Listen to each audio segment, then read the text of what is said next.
Bonsoir à tous, merci de démarrer cette nouvelle semaine sur Pépé Soupe. Bienvenue dans l'actualité.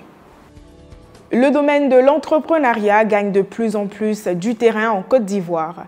Étudiants ou étudiantes, fonctionnaires et j'en passe, nombreuses sont ces personnes qui mettent en place une activité lucrative indépendamment de leurs revenus mensuels. Momo Design, de son pseudonyme, ne fait pas l'exception. Cet étudiant a ouvert un magasin de vêtements. Il nous parle de ses défis. 68-18.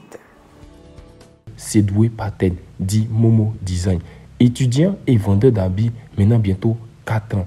Aujourd'hui, à notre micro, étant donné que tout le monde vend habits là, il va essayer de nous dire comment lui faire pour s'en sortir avec ses nombreux vendeurs d'habits. Le plus difficile dans ce que nous faisons, ce sont les prix. Parce qu'il faut croire que ce n'est pas accessible à tout le monde. Voilà. Et puis en plus, la concurrence. Maintenant, de nos jours à Boaké, tout le monde vend des vêtements. Il y a plein de magasins de vêtements. Comment il faut faire pour se démarquer, c'est ça le plus grand problème. Et puis surtout, comment il faut faire pour changer peut-être l'habitude des gens. Pour des gens qui ont l'habitude d'acheter des vêtements, et je ne dirais pas moins chers, mais des vêtements qui, pour eux, le prix est quand même abordable. Lorsqu'ils font face à nos vêtements ici, ils se disent peut-être que c'est encore plus cher.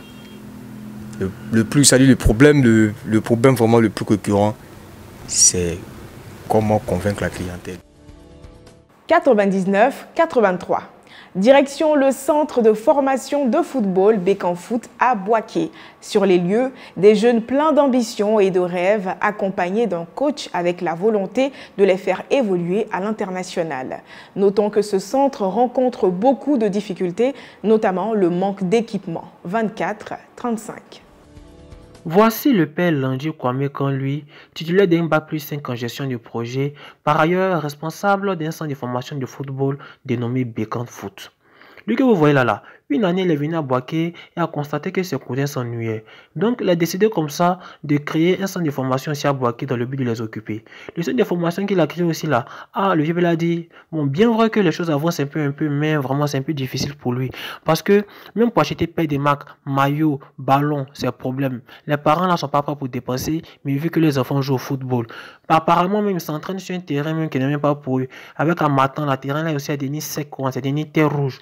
Donc comme lui il est là, il a décidé d'exposer un peu le problème que rencontre son nouveau groupe de formation ici à Boaké. Donc écoutons-le. Ces enfants sont des jeunes qui apprennent. Voilà, ils vont à l'école, leur objectif c'est d'avoir leur diplôme, mais ils ont leur passion qui est le football. Donc en fonction de cela, je leur donne le savoir du football et certains, ceux qui veulent devenir des grands footballeurs pourront le devenir plus tard.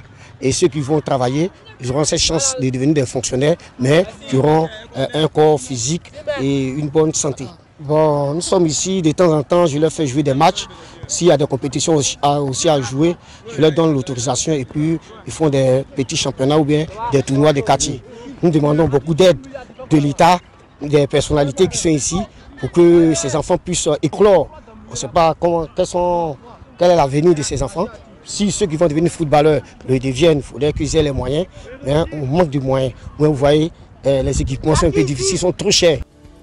Cylindre de papier long de quelques centimètres, rempli d'un matériau combustible, le plus souvent des feuilles de tabac hachées et traitées. Vous l'avez deviné, il s'agit de la cigarette. Les effets indésirables liés au tabagisme sont au cœur des témoignages que nous avons recueillis à Issia. 81-60.